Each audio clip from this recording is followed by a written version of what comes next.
Good morning, gang. Happy Friday morning. Okay, hopefully you guys don't have problems with audio. I've seen comments that people are saying that the microphone doesn't work.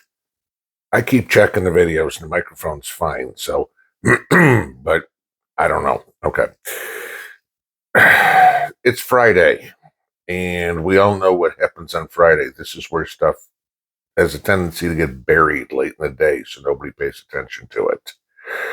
Today might be interesting. We're going to see what happens. Yesterday morning, I was telling you about Oklahoma standing with Texas. Okay.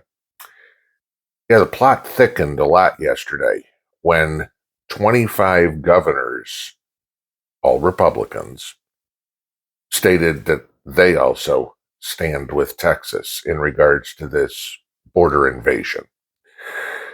There was an interesting story where Kristi Noem, South Dakota, came out and said she'll personally drive concertina wire down to Texas to help. Okay. This is coming to a head. Joe Biden, of course, is saying, well, the Supreme Court said they can cut it down. Like I told you yesterday, didn't say they couldn't put it back up. Right? So we'll see what happens there. But now we are starting to get very dicey, if you will, in what's going to happen next.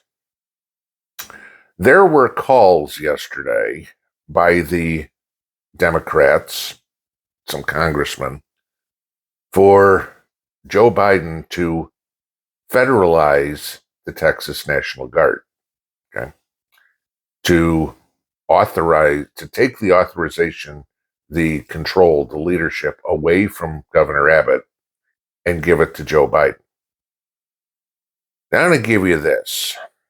The last time the federal government took over the National Guard in any state was in 1957, the Little Rock Nine. If you guys know this, but I'll give you just a real brief synopsis on it.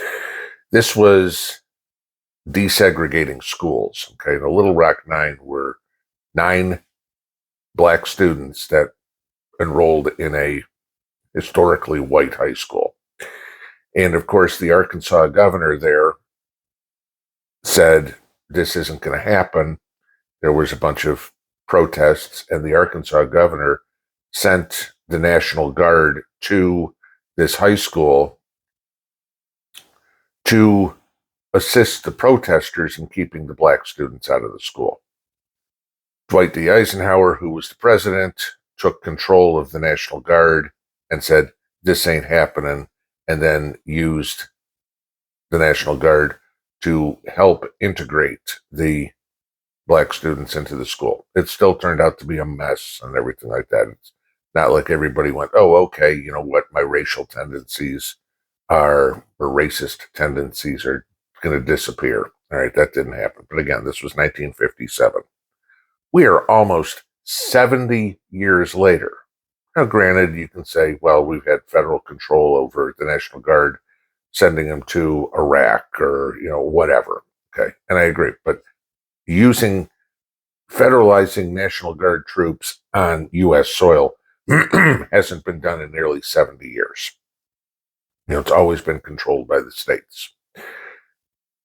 And the states need that to protect themselves. I think, again, it was Kristi Noem who said the quote of, we are all also, the governors are all also commanders in chief, which is true. Okay. They are the ultimate decision maker for their states. Joe is trying to dictate, and the Democrats want to use the military against American citizens. I want you to stop and think about what they are calling for. They are asking for Biden to assume control of the National Guard so the National Guard can go fight against other American citizens. They're trying to portray it as help the illegals, okay? But in order to help the illegals, they've got to fight against Americans. Do you want your military fighting against you? So then the big question comes up of what will the National Guard troops do, right? Will they, I mean, the troops themselves, will they actually acknowledge this order?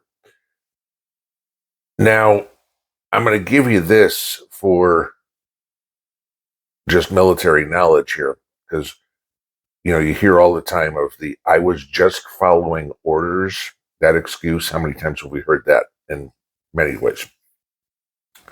A soldier is not required to follow every order. A soldier is required to follow lawful orders. Okay. If some officer, the president, the governor, whatever it is, tells the soldiers to go in there and shoot everybody that is in your way, that's not a lawful order. Okay. They can't do that. They can't be punished for disobeying that order. I'll give you that. So is the order lawful? That's where the question comes in if Biden does this. Now, like I said, you have 25 states with Republican governors that agree with Governor Abbott. Of course, the Democrats are not going to, which makes it kind of interesting because you got like Kentucky, which Kentucky's a very solid red state for some goofy reason as a Democrat governor. Okay. Kentucky's not part of this, but I've got to think that overall, if the balloon goes up, Kentucky would be, for the most part, on the side of the patriots and not on the side of the communists. Let's leave it that way. So does Texas, and this is where we get back to the legal right, does Texas have the right to do what they are doing? Yes. The Supreme Court got this wrong, and Biden is too clueless to know it.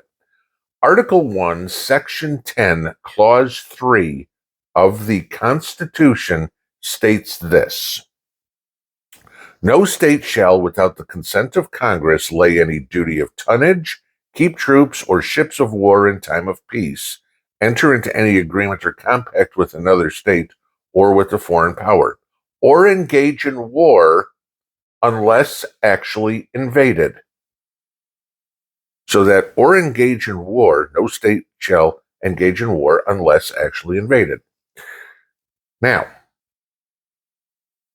Greg Abbott has declared this an invasion a long time ago. So did many other governors, like 25 of them who happened to sign this letter, okay, that we are being invaded from the southern border. So does that authorize Texas to declare war against an invading force? It's not a country. Okay, these illegals aren't Mexico or Colombia or anything like that. It's just a invading force. Yes, you can declare war against an invading force. Hezbollah is not a country. Okay, just to give you that same idea here. Okay, we can declare war against a group of people. They don't necessarily have to be defined by a nation. So, what happens if we wind up going to war against the illegals? And the liberals want to take the side of the illegals over the side of the Americans. Do you see this? This is how crazy this is. Joe Biden wants to use, or at least some Democrat congressmen are pushing Joe Biden to use the U.S. military, the National Guard, in support of illegal alien invaders against American citizens. How close do you think we are to going to war on our own land? You want to give a good one? We all know the doomsday clock. Doomsday clock that's been sitting at 100 seconds to midnight for a long time recently got moved to 90 seconds to midnight, the closest we have ever been. War's coming. Is it going to be on our soil against our own people? That's part of it. Is it going to be a worldwide conflict? That's part of it. But I will tell you this, as soon as we have a war on our own soil between our own people, the rest of the world is going, the U.S. is too busy fighting their own shit, and there's going to be chaos around the rest of the world. Be ready. It's coming. Polish that brass, because you're going to need it. How well organized we are, that's a matter of question, because we've all been told that you can't organize two people or three people together. This was the deal a month ago.